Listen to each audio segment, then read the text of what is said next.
समस्त को प्रणाम। आज जानिबा योग्य अभ्यास रे 6टी क्रिया रही। धोती, बस्ती, नेति, नोली, त्राटक एवं कपालभाति। यही 6 क्रिया सबुठू अधिक लाभ आमर नोली क्रिया रे संपूर्ण शरीर प्रत्येक अंग को ता प्रभाव पकई थाए। जानिबा जे नोली क्रिया किपरि भाव करा जाए एवं तार स्टेप को मध्य ठीक भाव करने द्वारा ही ता प्रभाव पड़ी थाए। नोली क्रिया करने प्रथमे आपण को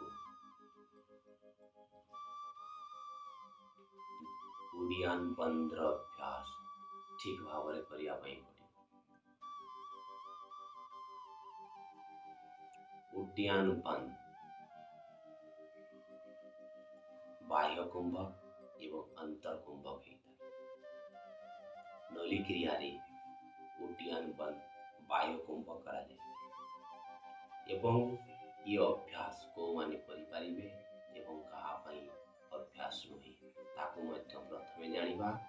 अभ्यास को माने करि परिबे नै जहांको पेटरे अल्सर कौनसी ऑपरेशन हेतिबो एवं हृदय रोग, हाई बीपी, हार्निया, हाइड्रोसेल, भगंदर से माने अभ्यास करि परिबे नहीं। और को माने करि परिबे कहा पई अभ्यास लाभदायक से होछि मुख्यतः वर्तमान समय रे जो मधुमेह रोगर प्रभाव प्रत्येक परिवार रे आक्रांत कर चलछि तांको पई बहुत लाभदायक। डायबिटीज एवं हार्मोन अनबैलेंस, यूट्रेस प्रॉब्लम थिले मां मानक पई मध्य ये अभ्यास बहुत लाभदायक। जठराग्नि को प्रदीप्त करी थाए नोली क्रिया जहा द्वारा संपूर्ण डाइजेशन सिस्टम तैयार प्रभाव सकारात्मक। चलो शिखिबा नोली क्रिया स्टेप। प्रथमे उड्डयन बंद किभली भाव करा जाए अभ्यास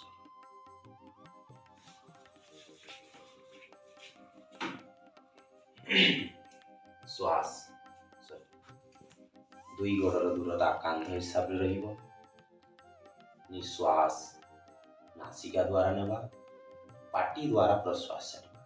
तेबे ता प्रभाव पूरा पेट को खाली रखिबा, प्रश्वास को बाहर रखिबा। नेबा निश्वास पाटी द्वारा काढिबा एवं दुई हाथ आंठुरे पेट को भीतर को टाणिबा, छाती को बाहर को प्रसारित करिबा।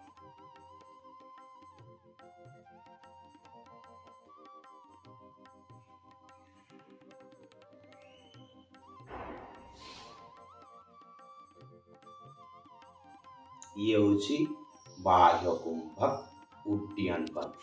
ये अभ्यास जे ठीक भाव में करि पारिबे तांको पई परवर्ती अभ्यास होची अग्निसार क्रिया। उड्डयन बंद लगेला परे छाती को ऊपर को उठेवा, प्रश्वास छाड़ी पेट को भीतर को टाणिबा, भाटीब्रा स्पाइनल कॉर्ड रे स्पर्श करिया पई चेष्टा करबा स्वास्थ्य हिसाब से जेतिकी हो। तापरे पेट को आकुंचन प्रकुंचन करिबा। ये करिबा द्वारा नोली क्रिया बहुत सहज रही थाए। अग्निसार क्रिया किपरि भाव में करा जाए देखिबा। नासिका द्वारा नेबा, मुह द्वारा जाड़िबा।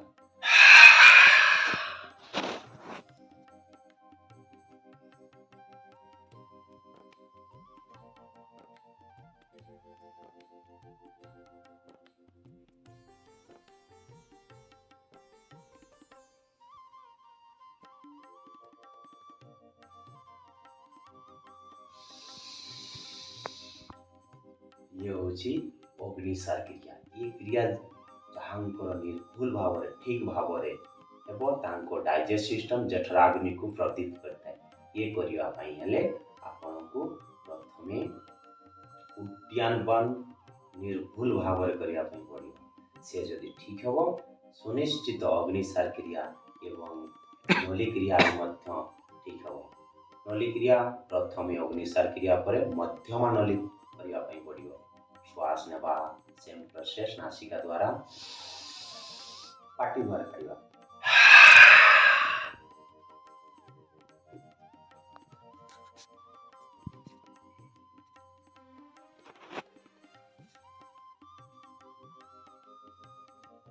ये होची मध्यमा नली।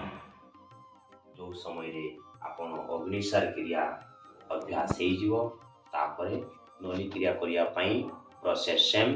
बाह्य कुंभक लागिवो उड्डयन बंद आउ पेटर मांसपेशी को दुई साइड रु संकुचित करी मझी को आनी। शरीर वजन दुई कांधरे रही आंठुरे दबेकिना दुई हाथ पाखे। ये होची मध्यमा नली। तापरे वाम नली दक्षिण नली। वाम पटे थरे डाहाण पटे थरे। देखिवा को प्रकार श्वास नेबा नासिका द्वारा श्वास छाड़िबा मुह द्वारा।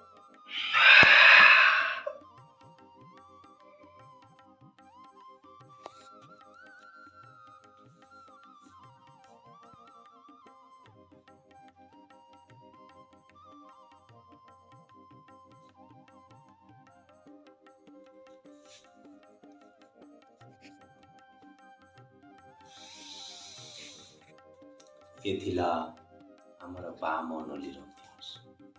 पुणी प्रत्येक नली अभ्यास मध्यमरे गोटे मिनिट गैप हेबा दरकार। श्वास नेबा प्रश्वास छाड़िबा से मांसपेशी को सामान्य करिबा। तापरे पुणी परवर्ती अभ्यास पुणी श्वास नेबा नासिका द्वारा पाटी द्वारा छाड़िबा। पेट को भीतर को खींचबा।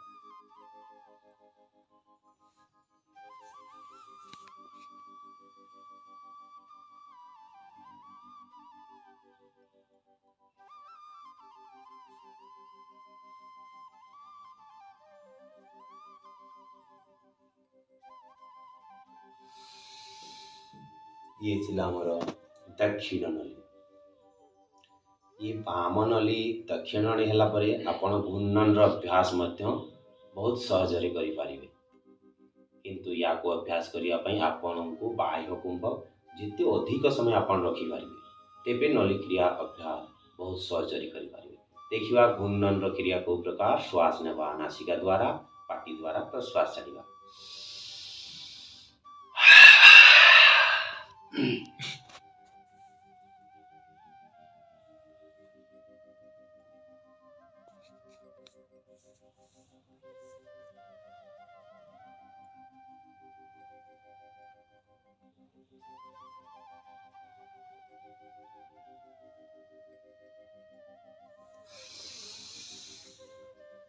ये थिला हमर घूर्णन अभ्यास पूर्ण नली क्रिया।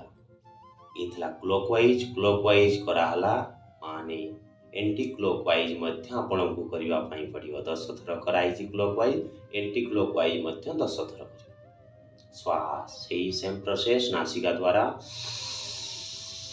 छाड़िबा पाटी द्वारा।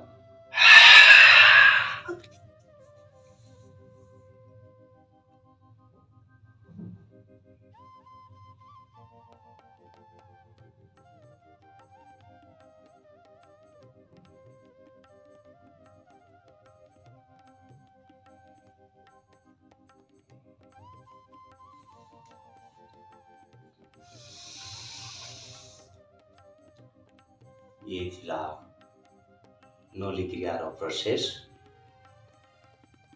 ठीक अच्छी समस्त को प्रणाम।